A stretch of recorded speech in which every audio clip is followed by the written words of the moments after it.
Hello everyone, welcome to F2R PCS। आज से हम MCQ सीरीज़ शुरू कर रहे हैं जिसमें हम डेली 25 क्वेश्चंस को एक्सप्लेनेशन के साथ देखेंगे। आज पहले दिन हम शुरुआत साइंस से करेंगे जो कि BPSC एग्जाम्स का एक इम्पॉर्टेंट सेक्शन है। और आज साइंस में हम सबसे पहले बायोलॉजी के साथ शुरू कर रहे हैं। इसमें हम बायोलॉजी के कुछ इंपॉर्टेंट टॉपिक्स को देख रहे हैं जिसमें कि basic units of life, classification in organism, evolution and genetics, human form, इन सब से क्वेश्चंस देखेंगे। तो चलिए अभी बिना देर किए स्टार्ट करते हैं क्वेश्चंस और उसके एक्सप्लेनेशन को। और इसका जो PDF है वो आपको हमारे टेलीग्राम चैनल पर मिल जाएगा जिसका लिंक डिस्क्रिप्शन बॉक्स में दिया गया है। तो अभी हमारा सबसे पहला क्वेश्चन है, which organelle is often called the power house of the cell because it is the primary site of cellular respiration and ATP production. किस सेल ऑर्गेनल को पावर हाउस ऑफ सेल कहा जाता है क्योंकि ये प्राइमरी साइट है cell में होने वाले रेस्पिरेशन का और ATP प्रोडक्शन का। तो इसका आंसर हो जाएगा हमारे पास माइटोकॉन्ड्रिया, ऑप्शन सी माइटोकॉन्ड्रिया यहाँ दे रखा है। और माइटोकॉन्ड्रिया जो है इसको पावर हाउस ऑफ सेल कहा जाता है क्योंकि ये सेल में रेस्पिरेशन के प्रोसेस के थ्रू एनर्जी जनरेट करता है, एनर्जी प्रोड्यूस करता है और वो एनर्जी जो है हमारे शरीर में, हमारे बॉडी में ATP के फॉर्म में प्रोड्यूस होता है। और ATP को ही हमारी बॉडी में एनर्जी करेंसी भी बोला जाता है, इस बात को ध्यान रखेंगे। ATP को एनर्जी करेंसी बोला जाता है और ATP जो है वो माइटोकॉन्ड्रिया में सेलुलर रेस्पिरेशन के थ्रू प्रोड्यूस होता है। माइटोकॉन्ड्रिया के बारे में कुछ और भी इंपॉर्टेंट चीज़ हैं, जो 2-3 पॉइंट्स हैं वो भी जान लेंगे अभी। माइटोकॉन्ड्रिया जो है वो हमारे सेल का एक काफ़ी इंपॉर्टेंट ऑर्गेनल है। इसमें जो है वो इसके पास खुद का जेनेटिक मटेरियल होता है, इसके अंदर इसका खुद का DNA होता है और इसमें राइबोसोम्स भी प्रेजेंट होते हैं। और इन सब फीचर्स के कारण ही इसको सेमी ऑटोनोमस ऑर्गेनल बोला जाता है माइटोकॉन्ड्रिया को। सेमी ऑटोनोमस ऑर्गेनल जो है माइटोकॉन्ड्रिया को बोला जाता है इसके DNA प्रेजेंस के कारण और जेनेटिक मटेरियल जो है इसमें DNA प्रेजेंट होता है इसकी वजह से। उसके बाद हमारे पास 4 ऑप्शंस हैं, न्यूक्लियस है, लाइसोसोम है और क्लोरोप्लास्ट है। इन तीनों के बारे में भी थोड़ा थोड़ा एक्सप्लेनेशन देख लेते हैं। तो सबसे पहले न्यूक्लियस जो है इसके बारे में देखते हैं। न्यूक्लियस जो है वो हमारे सेल में एक काफ़ी इंपॉर्टेंट ऑर्गेनल है और न्यूक्लियस की डिस्कवरी सबसे पहले रॉबर्ट ब्राउन के द्वारा की गई थी। रॉबर्ट ब्राउन के द्वारा न्यूक्लियस की डिस्कवरी सबसे पहले की गई थी। और न्यूक्लियस को हमारे सेल का कंट्रोलिंग सेंटर कहा जाता है क्योंकि हमारे सेल में जो भी फंक्शंस हो रहे होते हैं उसको बेसिकली कंट्रोल न्यूक्लियस करता है, इसलिए न्यूक्लियस को हमारे सेल का कंट्रोलिंग सेंटर कहा जाता है। और सेल में जो DNA प्रेजेंट होता है जो पेरेंट से ऑफस्प्रिंग में कैरेक्टर्स को ट्रांसफ़र करता है, ये DNA जो है हमारे सेल में न्यूक्लियस में ही प्रेजेंट होता है। तो न्यूक्लियस का एक बहुत ही इंपॉर्टेंट रोल यहाँ भी है। उसके बाद न्यूक्लियस के बाद नेक्स्ट है हमारे पास लाइसोसोम। लाइसोसोम जो है इसका दूसरा नाम है सुसाइडल बैग्स। इसको सुसाइडल बैग्स इसलिए कहा जाता है क्योंकि लाइसोसोम्स में जो है बहुत सारे डाइजेस्टिव एंजाइम्स प्रेजेंट होते हैं। डाइजेस्टिव एंजाइम्स जो हमारे सेल में कोई भी फॉरेन पार्टिकल है या फिर सेल का कोई ऐसा ऑर्गेनल है जो पुराना हो गया है और उसका डिके होना है, डिग्रेड होना है, तो उसको डाइजेस्ट करने के लिए लाइसोसोम्स के जो एंजाइम्स होते हैं उनका बहुत इंपॉर्टेंट रोल होता है। इसलिए लाइसोसोम्स को जो है सुसाइडल बैग कहा जाता है क्योंकि इसमें डाइजेस्टिव एंजाइम्स प्रेजेंट होते हैं। लाइसोसोम्स के बाद हमारे पास नेक्स्ट ऑर्गेनल है क्लोरोप्लास्ट। क्लोरोप्लास्ट ये मिसप्रिंट हो रखा है, इधर आ गया है। तो क्लोरोप्लास्ट के बारे में हम देखेंगे। क्लोरोप्लास्ट हमारे सेल का वो ऑर्गेनल है, ये मेनली प्लांट सेल में ही सिर्फ पाया जाता है। एनिमल सेल में क्लोरोप्लास्ट प्रेजेंट नहीं होता है, ये प्लांट सेल में ही मिलेगा। हमारे जो भी ऑर्गेनिजम्स हैं उनमें अगर देखा जाए तो ये सिर्फ प्लांट सेल में मिलता है और ये एनिमल सेल में एब्सेंट होता है क्लोरोप्लास्ट। ये एक बहुत ही इंपॉर्टेंट पॉइंट है, ये ध्यान रखेंगे कि एनिमल सेल में ये एब्सेंट होता है और प्लांट सेल में ये मिलता है। और क्लोरोप्लास्ट में क्लोरोफिल प्रेजेंट होता है जो कि फोटोसिंथेसिस, प्रकाश संश्लेषण की प्रक्रिया में एक बहुत ही इंपॉर्टेंट कंपोनेंट की तरह काम करता है। तो क्लोरोप्लास्ट जो है ये इसकी वजह से ही प्लांट में ग्रीन कलर भी देखने को मिलता है। ग्रीन कलर जो लीव्स के होते हैं या फिर कोई भी प्लांट के किसी भी पार्ट के जो ग्रीन कलर होते हैं वो क्लोरोफिल की वजह से ही होते हैं। उसके बाद आगे हम देखते हैं नेक्स्ट क्वेश्चन को। नेक्स्ट क्वेश्चन है हमारे पास, the cell wall of plant cell is primarily composed of which macromolecule. Cell wall of plant cells is primarily composed of which macromolecule. यहाँ ध्यान देंगे, यहाँ पे सेल वॉल की बात किया है, सेल मेम्ब्रेन की बात नहीं किया है। तो प्लांट सेल का जो सेल वॉल होता है वो किस चीज़ से बना होता है, तो इसका सही आंसर हो जाएगा ऑप्शन डी, सेलुलोज। ये इसका करेक्ट ऑप्शन है। सेलुलोज हमारे प्लांट्स में जो सेल वॉल होते हैं उसका एक मेन कंपोनेंट है। और अगर हम बाकी के ऑप्शंस की बात करें, लिपिड, प्रोटीन, स्टार्च, इन सब की, तो लिपिड और प्रोटीन जो है ये दोनों मिलकर सेल मेम्ब्रेन बनाता है। सेल मेम्ब्रेन जो है ये लिपिड और प्रोटीन इन दोनों से मिलकर बना होता है। और अगर हम स्टार्च की बात करें तो स्टार्च जो है वो एक कॉम्प्लेक्स कार्बोहाइड्रेट है और ये प्लांट्स में जो है एनर्जी स्टोरेज मॉलिक्यूल की तरह काम करता है। प्लांट्स जो भी फूड बनाते हैं उसको स्टोर खुद के अंदर in the form of starch करते हैं। स्टार्च जो है ये as a energy storage molecule की तरह प्लांट्स में काम करता है। लेकिन अगर हम बात करें सेल वॉल की, तो सेल वॉल जो है वो सेलुलोज से बना होता है। एक और इम्पॉर्टेंट चीज़ यहाँ ध्यान रखेंगे कि स्टार्च जो है वो ग्लूकोज, बहुत सारे ग्लूकोज का ही एक बहुत सारे ग्लूकोज यूनिट से मिलकर बना होता है स्टार्च। और यहाँ पे दो टाइप के ग्लूकोज से स्टार्च बना होता है, पहला एमाइलोज और दूसरा एमाइलोपेक्टिन। एक तो है वो है एमाइलोज और दूसरा है एमाइलोपेक्टिन। तो स्टार्च जो है वो दो टाइप के ग्लूकोज से मिलकर बना होता है, पहला एमाइलोज और दूसरा एमाइलोपेक्टिन। ये हमारे एक्सप्लेनेशन वाले PDF में आपको इसको प्रॉपर मिल जाएगा। तो ये हमारे पास, तो अगला क्वेश्चन है हमारे पास, which of the following structures is found in plant cells but is generally absent in animal cells. यहाँ पे इंपॉर्टेंट ये है कि एनिमल सेल में कौन सा स्ट्रक्चर जो है वो एब्सेंट होता है लेकिन प्लांट सेल में मिलता है। तो हमारे चारों ऑप्शंस में पहला ऑप्शन है न्यूक्लियस, सेकंड है माइटोकॉन्ड्रिया, थर्ड है राइबोसोम और फोर्थ है डी क्लोरोप्लास्ट। तो हम ऑलरेडी देख रखे हैं पहले भी कि न्यूक्लियस, माइटोकॉन्ड्रिया और राइबोसोम्स, ये तीनों जो है ये प्लांट्स और एनिमल सेल दोनों में ही पाया जाता है। लेकिन क्लोरोप्लास्ट जो है ये एक यूनिक फीचर है जो कि प्लांट सेल में ही प्रेजेंट होता है। क्लोरोफिल जो है वो क्लोरोप्लास्ट में प्रेजेंट होता है और क्लोरोप्लास्ट का एक बहुत इंपॉर्टेंट रोल है फोटोसिंथेसिस की प्रक्रिया में। तो इसलिए इसका करेक्ट ऑप्शन हो जाएगा डी क्लोरोप्लास्ट, जो कि प्लांट सेल का एक यूनिक फीचर है और ये जनरली एनिमल सेल्स में एब्सेंट होता है। न्यूक्लियस और माइटोकॉन्ड्रिया के बारे में हम ऑलरेडी ऊपर देख रखे हैं। तो ऑप्शन सी जो है राइबोसोम्स, इसके बारे में थोड़ा जान लेते हैं। राइबोसोम्स जो है ये हमारे सेल का सबसे स्मॉलेस्ट ऑर्गेनल है। सबसे छोटा ऑर्गेनल हमारे सेल में अगर कुछ है प्रेजेंट तो वो राइबोसोम है। और राइबोसोम्स के बारे में और भी देखते हैं। तो राइबोसोम्स जो है ये प्रोटीन सिंथेसिस का हमारे सेल में इंपॉर्टेंट साइट है। इनफैक्ट ये इसका मेन रोल जो है वो प्रोटीन सिंथेसिस का ही है। तो राइबोसोम्स जो है स्मॉलेस्ट सेल ऑर्गेनल है और प्रोटीन सिंथेसिस में इसका इंपॉर्टेंट रोल है। अगर हम राइबोसोम्स के कंपोजिशन की बात करें तो राइबोसोम्स जो है वो RNA और प्रोटीन से मिलकर बना होता है। राइबोसोम्स जो है वो RNA और प्रोटीन से मिलकर बना होता है। तो राइबोसोम्स के बारे में हमने देख लिया यहाँ पे।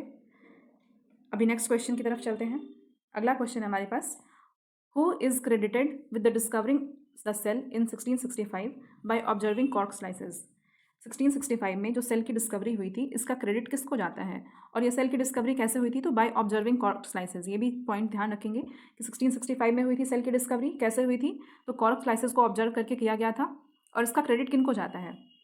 हमारे ऑप्शन है, सबसे पहला है option A Anton von Leeuwenhoek, option B Matthias Schleiden, ये इधर प्रिंट हो चुका है, ऑप्शन सी है थियोडर स्वैन और ऑप्शन डी है रॉबर्ट हुक। तो हमारे करेक्ट ऑप्शन में आंसर में हो जाएगा option D Robert Hooke. Robert Hooke को ही क्रेडिट जाता है 1665 में सेल की डिस्कवरी का। और ये इन्होंने सेल की डिस्कवरी की थी कॉर्क स्लाइसेस को ऑब्जर्व करके। और ये एक इंपॉर्टेंट बात ध्यान रखेंगे कि रॉबर्ट हुक जो है इन्होंने डेड सेल की डिस्कवरी की थी। जो कॉर्क सेल्स होते हैं वो डेड सेल्स होते हैं।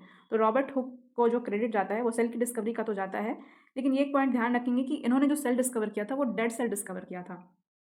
अगर हम लिविंग सेल के डिस्कवरी की बात करें, फर्स्ट लिविंग सेल जिन्होंने डिस्कवर किया, तो तब हो जाएगा हमारे पास एंटोन वॉन ल्यूवेनहुक का नाम। तो ये वो साइंटिस्ट हैं जिन्होंने सबसे पहले लिविंग सेल की डिस्कवरी की थी। ये इंपॉर्टेंट पॉइंट ध्यान रखेंगे। क्वेश्चन में अगर हमारे पास आ रहा है डेड सेल तो तब तो करेक्ट ऑप्शन हो जाएगा रॉबर्ट हुक, लेकिन अगर हमारे पास क्वेश्चन में है living cell then the correct option जो है वो हो जाएगा एंटोन वॉन ल्यूवेनहुक। बाकी के ऑप्शंस के बारे में देख लेते हैं। हमारे पास ऑप्शन बी है मैथियस स्क्लेडेन और ऑप्शन सी है थियोडर स्वैन। तो हम लोग जानते हैं सेल थ्योरी के बारे में। तो सेल थ्योरी जो है वो इन दोनों ने मिल के दिया था। इसको ऐसे ध्यान रखते हैं, बोला जाता है स्क्लेडेन और स्वैन ने साथ में मिलके दिया है। इनका फुल नेम भी आप याद कर सकते हैं, अगर नहीं याद हो तो आप सिंपली स्क्लेडेन और स्वैन, ये जो टाइटल्स हैं इसको ध्यान रखेंगे, इतने में भी आपका हो जाएगा काम। तो सेल थ्योरी जो है इन दोनों के द्वारा दिया गया था। और सेल थ्योरी के जो इंपॉर्टेंट पॉइंट्स हैं वो भी एक बार देख लेते हैं। सेल थ्योरी जो है वो 1838 में सबसे पहले इन दोनों के द्वारा सेल थ्योरी दिया गया था। और सेल थ्योरी का दो पॉइंट है। पहला ये कि all organism are made of cell. दुनिया में जो भी ऑर्गेनिज्म हम देख रहे हैं, चाहे वो छोटा हो या बड़ा हो, छोटी सी चींटी की बात करें या फिर बहुत बड़े ब्लू व्हेल की बात करें, जितने भी ऑर्गेनिज्म हैं सब के सब सेल से बने होते हैं अगर वो लिविंग हैं तो। और सेकेंड पॉइंट है cell is the basic structural and functional unit. तो पहला तो ये हो गया कि कोई भी ऑर्गेनिज्म है वो सेल से बने होते हैं, और दूसरा इसको स्ट्रक्चरल और फंक्शनल यूनिट बोला गया। इसको ऐसा क्यों बोला गया? तो कोई भी बड़ा ऑर्गेनिज्म हो या छोटा ऑर्गेनिज्म हो, उसको बनने के लिए सबसे जो छोटे यूनिट का जरूरत होता है वो सेल ही होता है। इसीलिए सेल को स्ट्रक्चरल यूनिट बोला गया। और दूसरा, इसको फंक्शनल यूनिट भी बोला गया। फंक्शनल यूनिट इसको इसलिए बोला गया क्योंकि हमारे बॉडी में सर्वाइवल के लिए जो भी फंक्शंस हम करते हैं, डाइजेशन हो, रेस्पिरेशन हो, इनहेलेशन हो, एक्सक्रीशन हो, कोई भी फंक्शन अगर हमारी बॉडी को सर्वाइव करने के लिए हो रहा है हमारे बॉडी में, तो उसके लिए जो भी इन्वॉल्व है ऑर्गन्स, वो ऑर्गन्स का जो सबसे छोटा यूनिट है वो सेल ही है। इसलिए सेल को फंक्शनल यूनिट भी बोला गया और स्ट्रक्चरल यूनिट भी बोला गया। तो ये हमारे पास सेल थ्योरी का दोनों पॉइंट हो गया। सेल थ्योरी किनके द्वारा दिया गया? तो स्क्लेडन और स्वान के द्वारा दिया गया। और जो दो ऑप्शंस हैं बाकी के, रॉबर्ट हुक जो है, इनको दिया गया है क्रेडिट सेल की डिस्कवरी का 1665 में, और ये डेड सेल की डिस्कवरी का क्रेडिट इनको जाता है। दूसरा हमारे पास एक और ऑप्शन है एंटोन वॉन लीeuwenhoek, इनको लिविंग सेल की डिस्कवरी का क्रेडिट दिया जाता है। और लिविंग सेल की डिस्कवरी ये किए हुए थे 1674 में। ये ईयर ध्यान रखेंगे, 1674 में एंटोन वॉन लीeuwenhoek के द्वारा लिविंग सेल की डिस्कवरी की गई थी 1674 में। आगे नेक्स्ट क्वेश्चन को देखते हैं। अगला है सवाल हमारे पास, what is the function of ribosome in a cell. अभी हम ऊपर ऑलरेडी एक ऑप्शन में इसको एक्सप्लेन कर चुके हैं कि राइबोसोम का हमारे सेल में क्या फंक्शन है। तो इसका करेक्ट ऑप्शन क्या हो जाएगा? पहले सारे ऑप्शंस को देख लेते हैं। ऑप्शन ए है हमारे पास storage of water and nutrients, option B है breakdown of waste materials, option C है conversion of light energy to chemical energy, और ऑप्शन डी है प्रोटीन सिंथेसिस। तो हम ऊपर ऑलरेडी देख रखे हैं कि राइबोसोम्स जो है वो हमारे सेल में प्रोटीन सिंथेसिस का रोल प्ले करता है। तो इसका करेक्ट ऑप्शन हो जाएगा ऑप्शन डी, प्रोटीन सिंथेसिस। बाकी के ऑप्शंस के बारे में देख लेते हैं। हमारे सेल में storage of water and nutrients की अगर बात करें तो ये फंक्शन जो है ये वैक्यूल का होता है फंक्शन। वैक्यूल का ये फंक्शन है, storage of water and nutrients का फंक्शन। और मोस्टली वैक्यूल जो है इसको प्लांट सेल से एसोसिएट किया जाता है। तो नेक्स्ट ऑप्शन हो जाएगा हमारे पास ब्रेकडाउन ऑफ वेस्ट मटेरियल्स की अगर बात करें, ये भी हम ऊपर ऑलरेडी एक्सप्लेन कर चुके हैं कि हमारे शरीर में कोई भी फॉरेन मटेरियल हो या फिर पुराना सेलुलर ऑर्गेनल हो जिसको कि डिग्रेड करना है या डिके करना है, उसके लिए कौन सा ऑर्गेनल हमारे पास इंपॉर्टेंट हो जाएगा? तो वो हो जाएगा हमारे पास लाइसोसोम। लाइसोसोम जो है ये एक सुसाइडल बैग इसको बोला जाता है क्योंकि इसमें डाइजेस्टिव एंजाइम्स होते हैं, और ये कोई भी वेस्ट मटेरियल को ब्रेक डाउन करना है, पुराना सेल, फॉरेन पार्टिकल, कुछ भी, तो इसके लिए लाइसोसोम्स के एंजाइम का हेल्प लिया जाता है। ऑप्शन सी है हमारे पास conversion of light energy to chemical energy. अगर हम लाइट एनर्जी को केमिकल एनर्जी में कन्वर्ट करने की बात करें तो ये जो प्रोसेस है इसको बोला जाता है फोटोसिंथेसिस, जो कि हम सब जानते हैं। और फोटोसिंथेसिस जो है ये प्लांट सेल में इम्पॉर्टेंट प्रोसेस है। और प्लांट सेल में जो फोटोसिंथेसिस की प्रक्रिया होती है इसमें क्लोरोप्लास्ट का इंपॉर्टेंट रोल होता है। तो यहाँ पे ध्यान रखेंगे conversion of light energy to chemical energy, इसके लिए कौन सा ऑर्गेनल रिस्पॉन्सिबल है? तो ये हो जाएगा क्लोरोप्लास्ट। क्लोरोप्लास्ट इसका हो जाएगा। और प्रोटीन सिंथेसिस के लिए हम ऑलरेडी देख चुके हैं कि राइबोसोम्स का इंपॉर्टेंट रोल है। यहाँ पे हम राइबोसोम का स्ट्रक्चर भी एक बार देख लेते हैं। अगर राइबोसोम्स का अगर हम स्ट्रक्चर की यहाँ पे बात करें, यहाँ ऑलरेडी दे रखा है। यहाँ देखिए, यहाँ पे ऑलरेडी अमाइनो एसिड का जो प्रोटीन है, अमाइनो एसिड चेंज जो होता है प्रोटीन, ये आकर के लार्ज सब यूनिट राइबोसोम से अटैच हुआ है और फिर इसी तरीके से प्रोटीन सिंथेसिस होता है। ये प्रोसेस हम बाद में एक्सप्लेनेशन वाले वीडियो में देख लेंगे, लेकिन यहाँ पे हम ये देख सकते हैं कि यहाँ पे स्मॉल सब यूनिट है, लार्ज सब यूनिट है, ये मिल करके बना रहा है राइबोसोम। अभी नेक्स्ट क्वेश्चन को देखते हैं। Which of the following correctly lists the linear taxonomic rank in order from broadest most inclusive to the most specific least inclusive. तो कैरोलस लीनियस जो है इन्होंने टैक्सोनॉमिक रैंक्स बनाया है ऑर्गेनिजम्स को क्लासीफाई करने के लिए। तो हमारे क्वेश्चंस में हमसे ये पूछा जा रहा है कि ये ऑर्डर बताना है जिसमें कि सबसे पहले फ्रॉम ब्रॉडेस्ट, जो सबसे ज़्यादा ऑर्गेनिजम्स को इंक्लूड करता है, इससे लेकर के लीस्ट इंक्लूसिव, जो सबसे कम ऑर्गेनिज्म को इंक्लूड करता है, उस ऑर्डर में हमको बताना है कि कौन कौन सा रैंक है। इसके लिए हमारे पास एक ट्रिक है, इसको ध्यान रखेंगे। के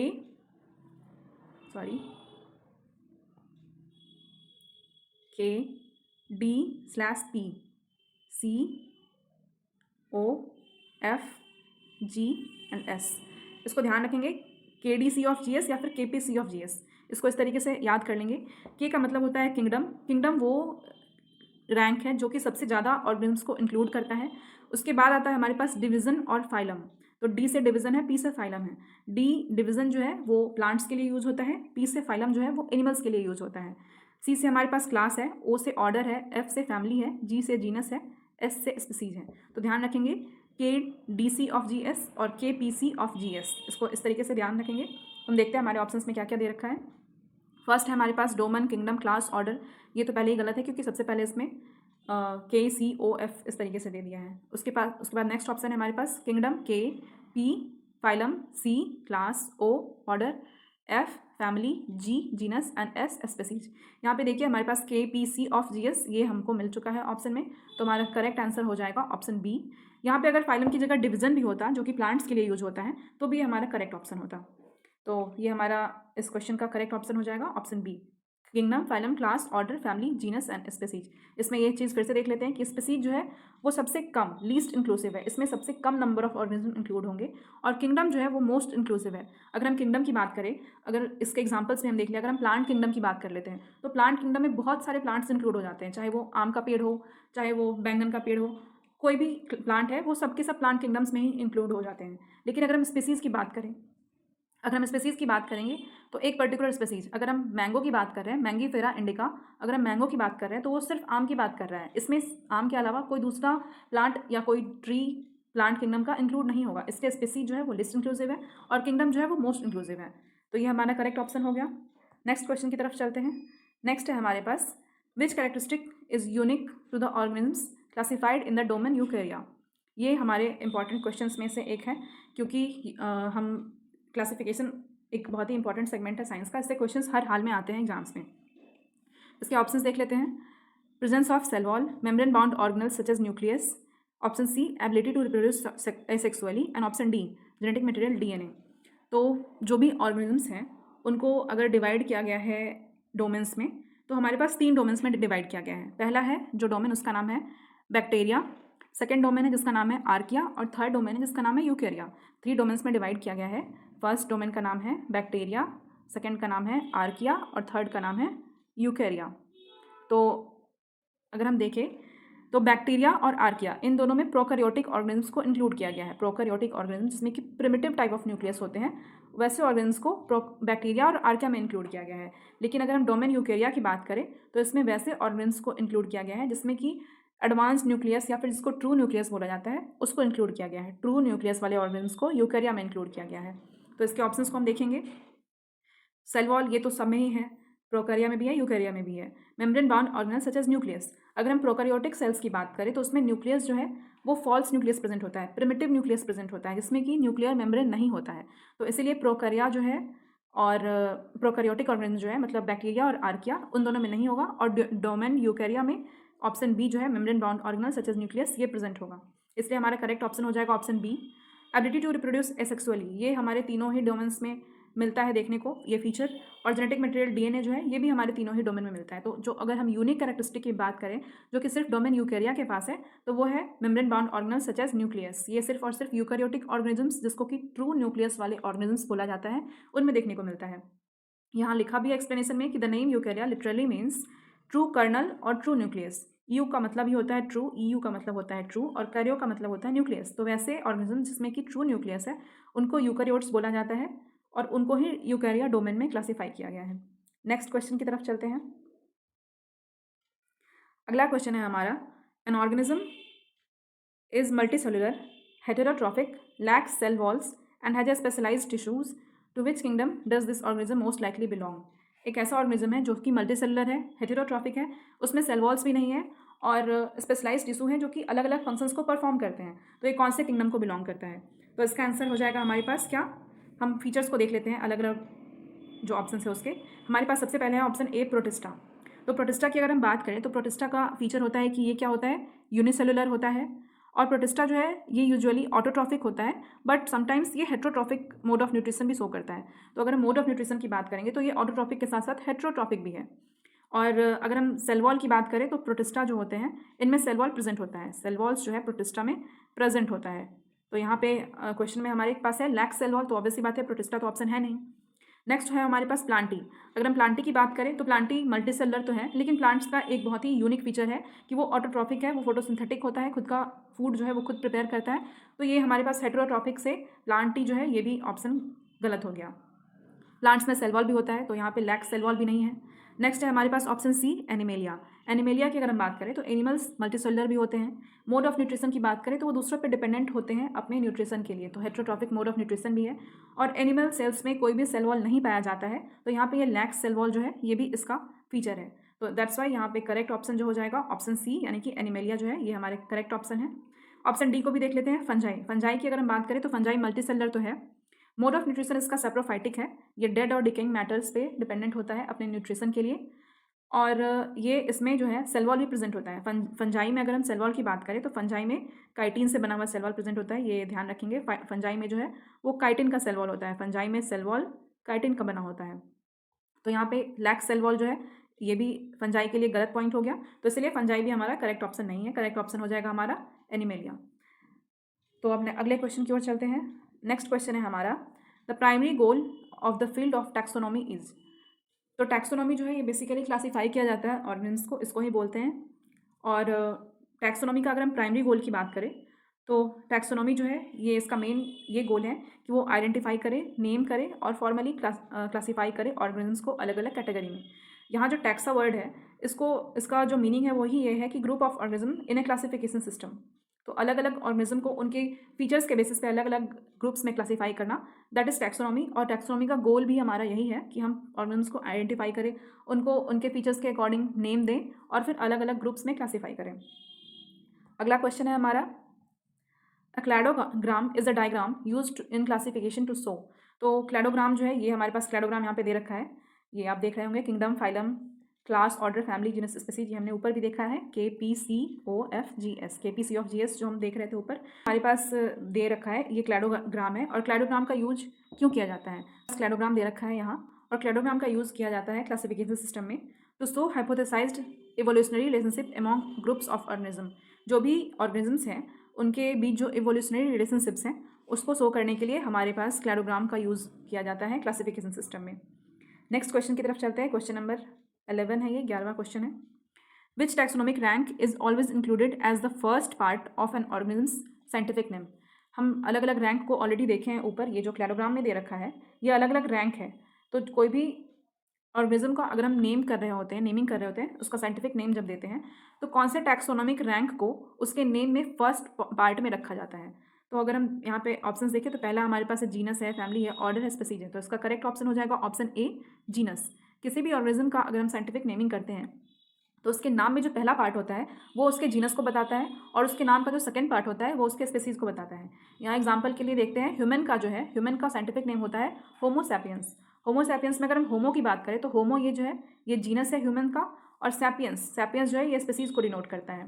तो होमो सैपियंस जो है ये ह्यूमन का साइंटिफिक नेम है, और साइंटिफिक नेम का जो फर्स्ट पार्ट है होमो ये ह्यूमन के जीनस को डिनोट करता है, इसलिए इसका करेक्ट ऑप्शन हो जाएगा option A, genus. Scientific name is a two name system. Scientific name basically दो वर्ड से बनाया जाता है, इसमें कि फर्स्ट नेम जो है वो स्टार्ट होता है कैपिटल लेटर से। ये एक रूल है जो कि हम जब एक्सप्लेनेशन वाली वीडियो को देखेंगे तब उसमें हम पढ़ेंगे कि कभी भी हम किसी ऑर्गेनिज्म का जब टू नेम सिस्टम यानी कि साइंटिफिक नेम लिखते हैं तो उसका जो फर्स्ट नेम है वो कैपिटल लेटर से स्टार्ट होता है। अगर हम मैंगो की बात करें, अगर हम मैंगो का नाम लिखते हैं, मैंगो का अगर हम नाम लिखते हैं तो मैंगो का साइंटिफिक नेम होता है मैंजीफेरा इंडिका, यानी कि मैंजीफेरा इंडिका। तो उसमें जब हम मैंजीफेरा लिखते हैं तो मैंजीफेरा जो फर्स्ट है मैंजीफेरा ये उसके जीनस को बताता है, और मैंजीफेरा लिखने के समय हम जो कैपिटल फर्स्ट का वर्ड का जो सबसे फर्स्ट लेटर है उसको हम कैपिटल्स में लिखते हैं। तो यहाँ ये लिखा है कि first name starts with a capital letter. तो यहाँ ध्यान रखेंगे जीनस जो है वो फर्स्ट पार्ट होता है, सेकेंड पार्ट जो क्या होता है वो होता है स्पीसीज। अभी नेक्स्ट क्वेश्चन की तरफ चलते हैं। अगला क्वेश्चन है हमारा, विच of the following is not one of the four main principles of evolution by natural selection. तो हम हमारे ऑर्गेनिजम्स के बीच में अगर इवोल्यूशन की बात करें तो इवोल्यूशन बाय नेचुरल सिलेक्शन जो है ये यूनिवर्सली एक्सेप्टेड थ्योरी है, और ये डार्विन की थ्योरी है। यहाँ पे नाम ध्यान रखेंगे कि ये डार्विन की थ्योरी है, नेचुरल सिलेक्शन के द्वारा इवोल्यूशन की थ्योरी। तो अगर हम उसमें चार प्रिंसिपल जो मेन है उनकी बात करें तो सबसे पहला हो जाता है ओवर प्रोडक्शन ऑफ ऑफस्प्रिंग, ये करेक्ट ऑप्शन है। यहाँ पे सेकेंड ऑप्शन है acquired characters are pass to offspring.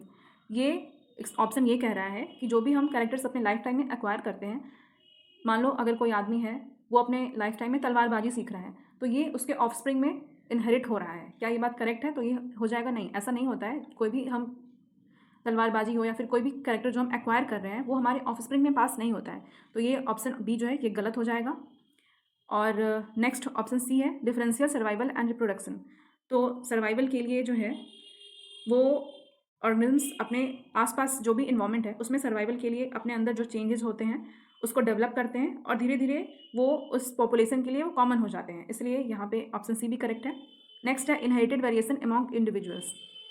कोई भी जब सेक्सुअल रिप्रोडक्शन की प्रक्रिया होती है तो वहाँ पे वेरिएशंस जो है वो ऑब्जर्व किया जाता है। तो ये भी एक करेक्ट ऑप्शन है। तो हमारे पास जो इसका सही ऑप्शन हो जाएगा वो हो जाएगा ऑप्शन बी। ये इवोल्यूशन बाय नेचुरल सिलेक्शन का प्रिंसिपल नहीं है कि एक्वायर्ड कैरेक्टर जो है वो ऑफस्प्रिंग में पास किया जाए। एक्चुअली ये लमार्क की थ्योरी है जो कि एक्सेप्ट नहीं किया गया।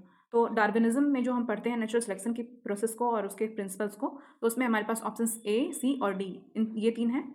और इसके अलावा एक और इनहेरिटेंस की बात करता है, वो हम एक्सप्लेनेशन वाले वीडियो में देखेंगे। लेकिन यहाँ पे हम क्वेश्चंस में ये देख रहे हैं कि ऑप्शन बी जो है ये हमारा यहाँ पे सही ऑप्शन हो जाएगा कि ये इस थ्योरी का पार्ट नहीं है। अगला क्वेश्चन है हमारे पास, homologous structures such as the arm of human, the wing of a bat and the flipper of whale provide evidence for evolution because the share a common. तो अगर हम बात करें होमोलॉगस स्ट्रक्चर की, तो होमोलॉगस स्ट्रक्चर के बारे में थोड़ा जान लेते हैं। होमोलॉगस स्ट्रक्चर वो होते हैं जो कि एंसेस्ट्रल फॉर्म में अगर देखा जाए तो बहुत पहले, इवोल्यूशन के पहले वो सब कॉमन उनका एंसेस्टर थे, लेकिन अभी इवोल्यूशन के बाद अलग अलग डायरेक्शन में वो इवॉल्व हो गए और उनकी वजह से अभी के टाइम पे उनका अलग अलग फंक्शन है। तो वैसे स्ट्रक्चर जिनका कि एंसेस्टर ही कॉमन है लेकिन फंक्शंस अभी के टाइम पे डिफरेंट है, वैसे स्ट्रक्चर को होमोलॉगस स्ट्रक्चर कहते हैं। तो अगर हम arm of human, wing of bat और फ्लिपर ऑफ वेल की बात करें तो मैमल्स में, अगर हम यहाँ पे ह्यूमन भी मैमल है, बैट भी मैमल है और वेल भी मैमल है। तो मैमल्स जब इवॉल्व हो रहे थे उस टाइम पे ये आर्म, बैट का विंग और वेल का फ्लिपर, ये तीनों होमोलॉगस स्ट्रक्चर है क्योंकि इनका एक कॉमन एंसेस्टर है। लेकिन अगर अभी के टाइम पे हम देखें तो ह्यूमन का आर्म का अलग फंक्शन है, बैट के विंग का अलग फंक्शन है, वो फ्लाई करता है, और वेल के फ्लिपर का अलग फंक्शन है, ये उनको पानी में स्विम करने में हेल्पफुल होता है।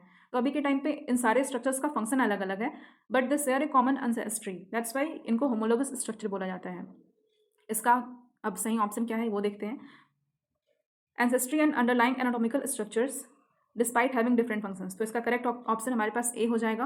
They have a common ancestry this because they share a common ancestry and underlying anatomical structure, उनका जो स्ट्रक्चर है वो भी सेम है, एंसेस्टर्स भी सेम है, लेकिन अभी के टाइम पे उनका अलग अलग फंक्शन है। अभी हम ऑलरेडी देखें इस चीज़ को एक्सप्लेन करके, तो इसका करेक्ट ऑप्शन हो जाएगा ऑप्शन ए। नेक्स्ट क्वेश्चन है हमारे पास। अच्छा हाँ, यहाँ पे एक ये भी ध्यान रखेंगे, एक तो होमोलॉगस स्ट्रक्चर होते हैं और दूसरे होते हैं एनालॉगस स्ट्रक्चर। तो जो एनालॉगस स्ट्रक्चर होते हैं वो डिफरेंट एनाटॉमिकल स्ट्रक्चर होते हैं, अभी के टाइम पे उनका एनाटॉमिकल स्ट्रक्चर अलग है, इवन उनकी जो एंसेस्ट्री है वो भी सबकी अलग अलग है, लेकिन वो सब अभी के समय कॉमन फंक्शंस शो करते हैं। जैसे एग्जांपल्स में अगर हम बात करें तो हम बटरफ्लाई को भी देखते हैं, बटरफ्लाई के पास भी विंग्स होते हैं छोटे छोटे, उससे भी वो उड़ने का ही काम करते हैं। और अगर हम बैट के विंग्स की बात करें उससे भी वो उड़ने का ही काम कर रहे हैं। लेकिन अगर हम एनाटॉमी देखेंगे तो बैट्स के विंग्स में हमको बोन दिखेगा या कुछ भी, यहाँ पे आप देख सकते हैं बैट के विंग का दिखाया है डायग्राम, इसमें बोन्स है, लेकिन बटरफ्लाई के विंग्स में कोई भी बोन्स नजर नहीं आता है। लेकिन अभी के टाइम पे दोनों ही इवोल्यूशन के बाद कॉमन फंक्शन शो कर रहे हैं, तो इसलिए यहाँ पे हम ये देखते हैं कि ऐसे ऑर्गन्स को हम बोलते हैं एनालॉगस ऑर्गन्स। तो ध्यान रखेंगे कि अगर हम होमोलॉगस ऑर्गन्स की बात कर रहे हैं तो उसमें एंसेस्ट्री जो है वो कॉमन है, बट अभी के टाइम पे फंक्शंस डिफरेंट है। लेकिन अगर हम एनालॉगस ऑर्गन की बात करेंगे तो उसमें एंसेस्ट्री जो है वो डिफरेंट है, लेकिन अभी के टाइम पे जो फंक्शंस जो है वो कॉमन है, फंक्शंस इनके कॉमन होते हैं। अगले क्वेश्चंस को देखते हैं। अगला क्वेश्चन है हमारे पास, what is the most critical event that must occur for two populations to be considered separate speciation according to the biological species concept. तो इसमें बेसिकली हम बायोलॉजिकल स्पेसीज के कॉन्सेप्ट को देखेंगे। तो स्पेसीज उसको कहा जाता है, वैसे ग्रुप ऑफ ऑर्गेनिज्म्स को कहा जाता है स्पेसीज। यहाँ पे नीचे लिखा भी है कि biological species concept is defined by the ability to produce viable and fertile offspring. अगर ग्रुप ऑफ वैसे ऑर्गेनिज्म जो कि आपस में रिप्रोड्यूस करते हैं और वैसे ऑफस्प्रिंग को बनाते हैं जो कि फर्टाइल है, जो आगे भी अपने ऑफस्प्रिंग को प्रोड्यूस कर सकते हैं, तो वैसे ग्रुप ऑफ ऑर्गेनिज्म्स को कहा जाता है बायोलॉजिकल स्पेसीज। तो यहाँ पे लिख रखा है कि what is the most critical event that must occur for two populations to be considered separate species. दो अलग अलग पॉपुलेशंस हैं, उनको अगर हम सेपरेट स्पेसीज बोल रहे हैं तो उसके लिए क्या इवेंट होना चाहिए। ऑप्शंस देख लेते हैं। सबसे पहला है they must have accumulated different mutations in their DNA. Option B they must live in two completely different geographical locations. Option C they must have evolve different colours और physical appearances. And option D they must be reproductively isolated from each other. तो इसका correct हो जाएगा answer हमारे पास option D, वो आपस में रिप्रोडक्टिवली आइसोलेटेड होने चाहिए। आपस में अगर रिप्रोड्यूस करके फर्टाइल ऑफस्प्रिंग नहीं बना पा रहे हैं तो वो दो डिफरेंट स्पीसीज कंसिडर किए जाएंगे। तो उसका करेक्ट ऑप्शन हो जाएगा हमारे पास ऑप्शन डी। नेक्स्ट है हमारे पास question, which of the following is the ultimate original source of all new genetic variation in the population. कोई भी पॉपुलेशन है, ऑर्गेनिज्म्स का ग्रुप है, पॉपुलेशन है अगर, तो उसमें अगर जेनेटिक वेरिएशन शो कर रहा है तो उसका सोर्स क्या है। तो अगर हम जेनेटिक वेरिएशन की बात करें तो जेनेटिक वेरिएशन के लिए क्या होता है कि हमारे डीएनए में मॉलिक्यूलर लेवल पे चेंज होने चाहिए। हमारे डीएनए में अगर चेंज हो रहा है किसी एक पॉपुलेशन में बहुत सारे ऑर्गेनिजम्स होंगे, मेनी ऑर्गेनिजम्स, उन सबके डीएनए में अगर हम चेंज देख रहे हैं तब जा करके वो जेनेटिक वेरिएशन इन ए पॉपुलेशन कंसिडर किया जाएगा। तो उसके लिए क्या होना चाहिए?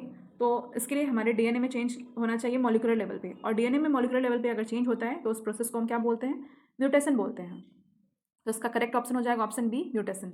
तो which of the following is original source of all new genetic variation in population? तो इसका करेक्ट ऑप्शन हो जाएगा ऑप्शन बी, म्यूटेशन। अगला है हमारे पास, different species have very similar sequences in their cytochrome C, a protein essential for cellular respiration और other highly conserved genes. What does this molecular evidence most strongly suggest? तो ये question हमसे ये कह रहा है कि अगर दो स्पीसीज के अलग अलग स्पीसीज के ऑर्गेनिल्स हैं और उनके अंदर जो साइटोक्रोम सी एक प्रोटीन है जो कि सेलुलर रेस्पिरेशन के लिए काफ़ी इंपॉर्टेंट रोल प्ले करता है, उनके साइटोक्रोम सी में सिमिलर सीक्वेंसेज हैं और दूसरे भी जो भी जीन्स हैं, जो भी कंजर्व्ड जीन्स हैं, उनमें भी काफ़ी सिमिलैरिटीज देखने को मिलती है। तो इससे हमको क्या एविडेंस मिलता है?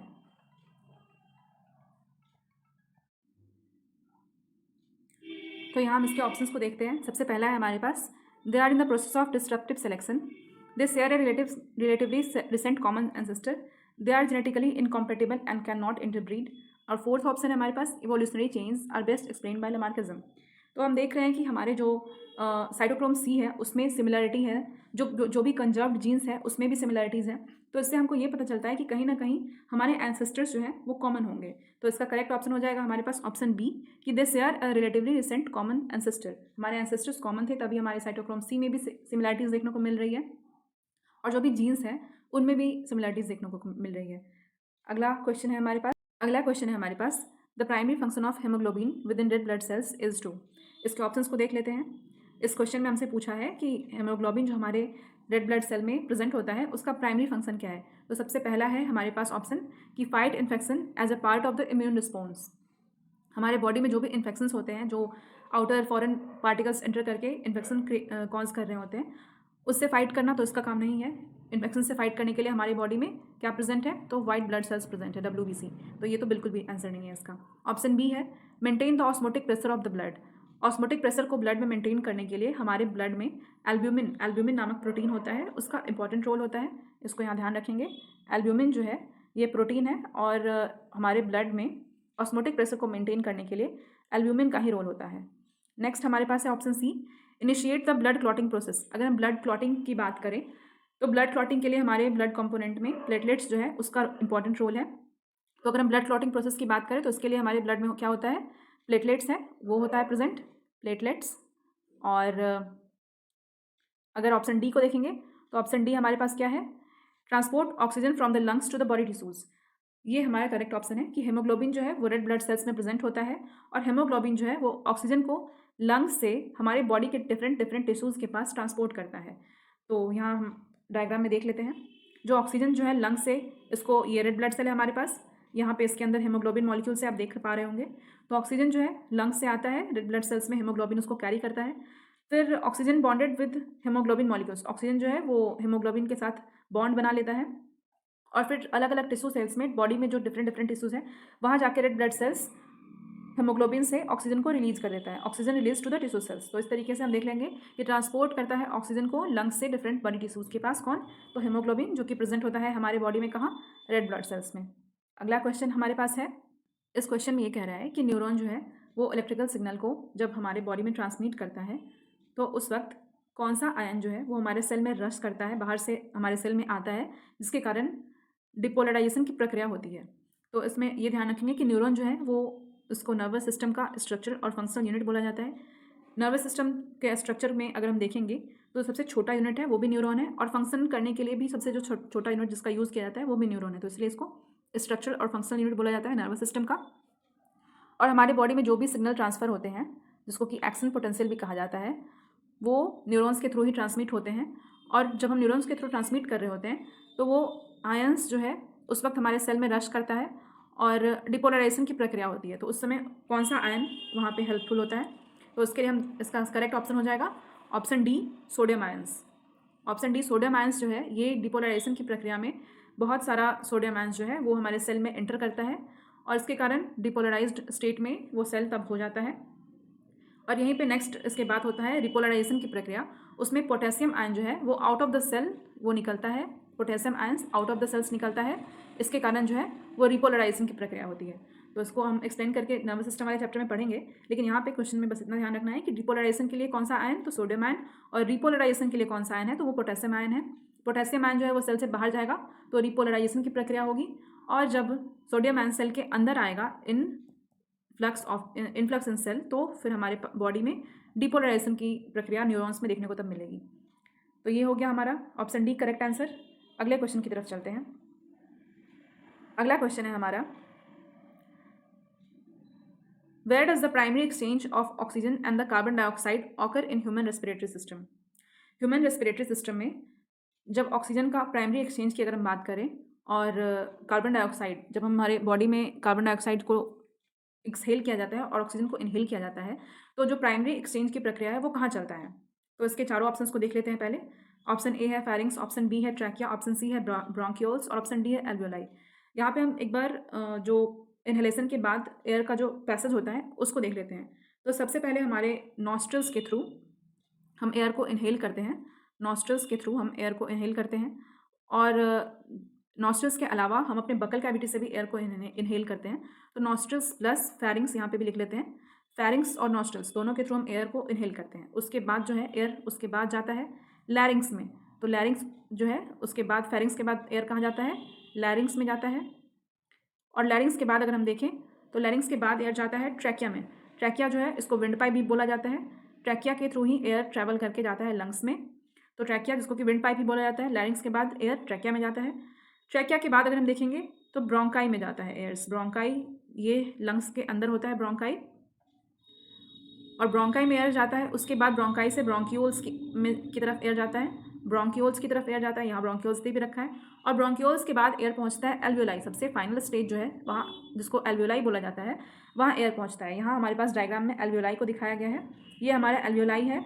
एल्वियोलाई में ऑक्सीजन पहुँचता है और यहीं पर एल्वियोलाई से डिफ्यूज़ होकर के ऑक्सीजन बॉडी में ब्लड में, और ब्लड से जो भी CO2 है वो एल्वियोलाई में वापस जाता है, और वापस से CO2 जो है वो एक्सेलेशन की प्रक्रिया के लिए नॉस्ट्रल्स की तरफ, और ऑक्सीजन जो है वो यहाँ पे अंदर ब्लड में डिफ्यूज़ हो जाता है।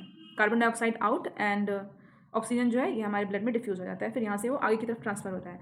तो जो primary exchange of oxygen and CO2 है वो कहाँ होता है, एल्वियोलाई में होता है। ये ध्यान रखेंगे, सबसे पहले नॉस्ट्रल्स और फेरिंग्स में, देन लैरिंग्स में, फिर ट्रैकिया में, ट्रैकिया के बाद ब्रोंकाई में, ब्रोंकाई के बाद ब्रोंकियोल्स, और ब्रोंकियोल्स के बाद एल्वियोलाई में जाता है एयर। अगले क्वेश्चन की तरफ चलते हैं। यहाँ एक और पॉइंट देख लेंगे कि एल्वियोलाई जो है this is the very last, ये सबसे लास्ट में आया है, और ये this is the smallest balloon like structure in the lungs where air meets blood. ये ध्यान रखेंगे कि यहीं पे एयर जो है वो ब्लड से मीट करता है। अगला क्वेश्चन है हमारे पास, the hormone insulin is released by the pancreas in response to. हमारे शरीर में इंसुलिन नाम का जो हार्मोन है वो रिलीज होता है पैनक्रियाज के द्वारा, और ये कब होता है, इंसुलिन हार्मोन हमारे शरीर में पैनक्रियाज के द्वारा कब रिलीज़ किया जाता है। तो ये हमारे बॉडी में तब रिलीज़ होता है जब हमारे बॉडी का ग्लूकोज लेवल ब्लड में बढ़ जाता है, ताकि उस ग्लूकोज लेवल को रिड्यूस किया जा सके। ऑप्शंस देखते हैं। सबसे पहला है low blood glucose levels to increase sugar output, ये तो सबसे पहले गलत है क्योंकि यहाँ पे ब्लड ग्लूकोज लेवल्स को लो लिखा है। अगला ऑप्शन है हमारे पास option B, immediate stress response to increase heart rate and breathing, ये भी नहीं है। Option C, reduced calcium levels in the blood, ये भी नहीं है। और option D, high blood glucose levels to promote sugar uptake by cells. इसको देखेंगे कि हाई ब्लड ग्लूकोज लेवल्स है, तो हमारे ब्लड में ग्लूकोज लेवल्स जब हाई है तो हम इंसुलिन हार्मोन को हमारा बॉडी पैनक्रियाज से प्रोड्यूस करेगा, ताकि वो शुगर अपटेक जो सेल्स के द्वारा है उसको प्रमोट करे। तो सेल्स जो है वो ब्लड से अपने अंदर शुगर को एब्जॉर्व कर लेगा, जिससे कि ब्लड में जो है वो शुगर का लेवल डाउन हो जाएगा। तो इसका करेक्ट ऑप्शन हो जाएगा option D, high blood glucose levels. इस दौरान जो है हमारे शरीर में इंसुलिन रिलीज होगा पैनक्रियाज के द्वारा to promote sugar uptake by cells. यहाँ पे हम डायग्राम में देख लेते हैं। यहाँ देखिए ग्लूकोज है, ग्लूकोज जब हाई है तो पैनक्रियाज क्या रिलीज कर रहा है, इंसुलिन रिलीज कर रहा है, जिसके कारण कि ग्लूकोज को ब्लड में जो है ग्लूकोज का लेवल लो हो जा रहा है। और नेक्स्ट अगर हम देखेंगे तो ग्लूकोज अगर हम हमारे शरीर में ब्लड में ग्लूकोज का लेवल लो है यहाँ, तो अगर हम तब देखें तो हमारे पैनक्रियाज से ग्लूकागॉन नामक हार्मोन सिक्रीट होता है, और इसके कारण जो है ग्लूकोज यहाँ हमारे ब्लड में उसका लेवल बढ़ जाता है, वो ग्लाइकोजन से ब्रेक करके ग्लूकोज बनाता है। ये हम जब पढ़ेंगे इस प्रोसेस को तब एक्सप्लेनेशन वाली वीडियो में देखेंगे। यहाँ पर इतना ध्यान रखेंगे कि ब्लड में जब ग्लूकोज का लेवल कम होता है तो ग्लूकागॉन नामक हार्मोन रिलीज होता है जो कि ग्लूकोज लेवल को इंक्रीज कर देता है हमारे ब्लड में। और जब हमारे ब्लड में ग्लूकोज का लेवल ज़्यादा होता है तो इंसुलिन नामक हार्मोन प्रोड्यूस होता है जो कि ग्लूकोज लेवल को कम कर देता है। यहाँ लिखा भी है कि this hormone is critical for maintaining blood sugar balance after a meal high in carbohydrates. जब भी हमारे बॉडी में कार्बोहाइड्रेट्स वाले की अधिकता वाले मील को जब हम कंज्यूम करते हैं तो उस समय हमारे ब्लड शुगर में थोड़ा स्लाइट अपग्रेड देखा जाता है। इसके लिए हार्मोन जो है ये यहाँ पे इंपॉर्टेंट रोल प्ले करता है कि वो हमारे ब्लड शुगर के लेवल को डाउन करें। अगला क्वेश्चन हमारे पास है, the majority of chemical digestion and nutrient absorption occurs in which part of the digestive tract. हमारे बॉडी में जब डाइजेशन की प्रक्रिया चलती है तो सबसे ज़्यादा डाइजेशन जो है वो और न्यूट्रिएंट का एब्जॉर्प्शन जो है वो, ये दोनों कौन से डाइजेस्टिव ट्रैक्ट के कौन से पार्ट में देखा जाता है। तो सबसे पहला ऑप्शन हमारे पास है लार्ज इंटेस्टाइन, सेकंड है स्टमक, थर्ड है स्मॉल इंटेस्टाइन, फोर्थ है इसोफेगस। तो इसका करेक्ट ऑप्शन हो जाएगा हमारे पास option C, small intestine. Small intestine ऐसा पार्ट है जिसमें कि सबसे ज़्यादा केमिकल डाइजेशन की प्रक्रिया डिफरेंट एंजाइम्स के थ्रू इसको भी ऑब्जर्व किया जाता है और न्यूट्रिएंट ऑब्जॉर्प्शन की प्रक्रिया जो है वो भी स्मॉल इंटेस्टाइन में ही होता है। क्यों? क्योंकि यहाँ पे विलाई जो है ये स्मॉल इंटेस्टाइन में फिंगर लाइक प्रोजेक्शन जो है, उंगली जैसा प्रोजेक्शन इस तरीके से स्मॉल इंटेस्टाइन के अंदर प्रेजेंट होता है उसके वॉल्स पे, और इसकी वजह से यहाँ पे जो भी न्यूट्रिएंट है उसका एब्जॉर्प्शन भी ज़्यादा होता है। तो मेजॉरिटी अगर हम बात करें न्यूट्रिएंट एब्जॉर्प्शन की तो स्मॉल इंटेस्टाइन में एब्जॉर्ब होता है। इसके अलावा जो भी हमारे डाइजेस्टिव ट्रैक्ट है उनके अलग अलग पार्ट्स में भी एब्जॉर्प्शन की प्रक्रिया को देखा जाता है, लेकिन सबसे ज़्यादा अगर हम एब्जॉर्प्शन की बात करें तो वो स्मॉल इंटेस्टाइन में ही देखा गया है। नेक्स्ट क्वेश्चन की तरफ चलते हैं। अगला है हमारे पास, इसमें एक ये भी पॉइंट ध्यान रखेंगे कि स्मॉल इंटेस्टाइन जो है इसको 3 सेक्शंस में डिवाइड किया गया है। इसके 3 पार्ट हैं, सब पार्ट्स कह सकते हैं। पहला डिओडेनम, थर्ड है जेजुनियम और फर्स्ट है डिओडेनम, सेकंड है जेजुनम और थर्ड है इलियम। अगले क्वेश्चन की तरफ चलते हैं। अगला क्वेश्चन यहाँ हम देख सकते हैं। अगला क्वेश्चन है, the function of the loop of Henle in nephron is. Nephron का पार्ट होता है लूप ऑफ हेनले और उसके फंक्शन की बात किया है कि उसका फंक्शन क्या है। तो अगर हम इसके फंक्शन की बात करें लूप ऑफ हेनले के, तो इसका ऑप्शंस देख लेते हैं। Filter blood plasma to create the initial filtrate. Next है हमारे पास establish a concentration gradient in the kidney to conserve water. Third है secrete hormones that regulate blood pressure and fourth है transport urine from the renal pelvis to the bladder. तो इसका correct answer हो जाएगा option B. Loop of Henle जो है जो हमारे नेफ्रॉन में का एक पार्ट है, ये कंसंट्रेशन ग्रेडियंट इस्टेब्लिश करता है जिससे कि किडनी जो है वो वाटर को कंजर्व करके रख सके। हमारी किडनीज के द्वारा एक्सेस वाटर फिल्टर होकर के हमारे बॉडी से यूरिन के फॉर्म में पास आउट ना हो, इसीलिए एक कॉन्सेंट्रेशन ग्रेडियंट को मेंटेन करता है, इस्टेब्लिश करता है लूप ऑफ हेनले। इसका यही मेन फंक्शन है और ये जिस मैकेनिज्म के थ्रू इसको इस्टेब्लिश करता है उस मैकेनिज्म का नाम है काउंटर करंट मैकेनिज्म। ये हम एक्सप्लेनेशन वाले वीडियो में देखेंगे। इस यहाँ पे क्वेश्चन का आंसर बस हम देख रहे हैं, तो इसका सही आंसर हो जाएगा ऑप्शन बी। इस्टेब्लिश करता है concentration gradient in the kidney to conserve water. कौन? तो loop of Henle in nephron. यहाँ पे नेफ्रॉन का अलग अलग पार्ट्स है, distal tubule, connecting duct, ascending limb, loop of Henle, descending limb है, बोमेंस कैप्सूल है। यही बोमेंस कैप्सूल जो है यहाँ पे ब्लड और जो भी अलग अलग कंपोनेंट्स है वो फिल्टर होते हैं। तो अगला क्वेश्चन देखते हैं हम इसके बाद। Which type of white blood cell is responsible for creating and secreting large quantities of antibodies to neutralize pathogens। अभी हम ऊपर थोड़ी देर पहले पढ़ रखे थे कि आरबीसी में हीमोग्लोबिन का क्या काम है। यहाँ पे हम वाइट ब्लड सेल की बात करते हैं, डब्ल्यूबीसी की बात कर रहे हैं। तो डब्ल्यूबीसी में जो है कौन सी टाइप का डब्ल्यूबीसी जो है वो रिस्पॉन्सिबल है लार्ज क्वांटिटी ऑफ एंटीबॉडीज़ को सिक्रेट करने के लिए और उसके क्रिएशन के लिए भी, जिससे कि पैथोजेंस जो है वो न्यूट्रलाइज हो सके। तो एंटीबॉडीज हमारे बॉडी में जो है वो बी सेल्स यानी कि प्लाज्मा सेल्स के द्वारा बनाए जाते हैं। तो इसका करेक्ट ऑप्शन हो जाएगा हमारे पास ऑप्शन बी, प्लाज्मा सेल्स।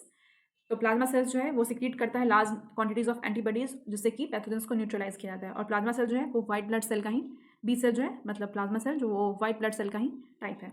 अभी इसके तीनों बाकी के ऑप्शंस को भी देख लेते हैं। ये जो natural killer cells NK cells जिसको हम कहते हैं, इसका क्या फंक्शन है। तो एनके सेल्स जो है ये हमारे बॉडी में जो भी पैथोजेंस एंटर करते हैं उसके अगेंस्ट प्रोटेक्शन प्रोवाइड करता है और साथ ही जो कैंसर के लिए जो रिस्पॉन्सिबल सेल्स होते हैं उसे भी वो प्रोटेक्ट करता है, उनको आइडेंटिफाई करता है, उनको डिस्ट्रॉय भी करता है। तो इसलिए नेचुरल किलर सेल्स जो है इसका ये फंक्शन है। नेक्स्ट हमारे पास ऑप्शन सी है मैक्रोफेज। तो मैक्रोफेज का क्या फंक्शन है।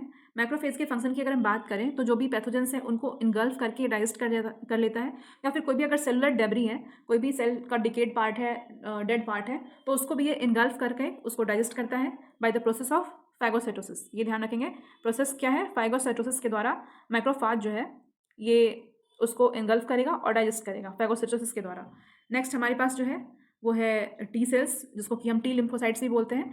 तो टी लिम्फोसाइट्स का क्या काम है? तो ये इन्फेक्शन से फाइट करता है, टारगेट रिस्पॉन्स देता है। कोई भी अगर रिस्पॉन्स हम फॉरेन मटेरियल के, फॉरेन सब्सटेंस के अगेंस्ट चाहते हैं, तो ये स्पेसिफिक रिस्पॉन्स जो है, ये टी सेल्स, टी लिम्फोसाइट जो है, ये स्पेसिफिक रिस्पॉन्स प्रोवाइड करता है और इन्फेक्शंस के से ये फाइट करता है। तो ये थे आज के क्वेश्चंस और क्वेश्चंस के एक्सप्लेनेशन, जो आपके एग्ज़ाम के लिए बहुत हेल्पफुल होंगे। आप इस वीडियो को एग्ज़ाम के लिए जाने के पहले कम से कम 2 बार देखें और PDF से रिवाइज़ करें। अभी से 2 मंथ्स हैं, यानी 60 डेज़ हैं। तो 60 डेज़ के बाद हम MCQ सीरीज़ के थ्रू लगभग 1500 के अराउंड GS के क्वेश्चंस को प्रैक्टिस कर चुके होंगे और इस क्वेश्चन का एक्सप्लेनेशन भी देख चुके होंगे, जो कि मोर देन सफिशिएंट होगा आपके एग्जाम्स के लिए। और आप एग्ज़ाम में बहुत अच्छा परफॉर्म करके आएंगे। आप बस इन क्वेश्चंस को अच्छे से रिवाइज़ कीजिए PDF के थ्रू, और वीडियो को भी बार बार देख करके रिवाइज़ करिए। और आप इस वीडियो को देखिए और जो भी आपके आसपास आपके साथ हैं जिनको इस वीडियो की ज़रूरत है, उन तक इस वीडियो को पहुंचाइए। Thank you for watching. आप अपना बहुत ध्यान रखिए, और अगर आपको ये वीडियो अच्छा लगे तो प्लीज़ चैनल को सब्सक्राइब कीजिए और वीडियो को लाइक भी कीजिए। Thank you.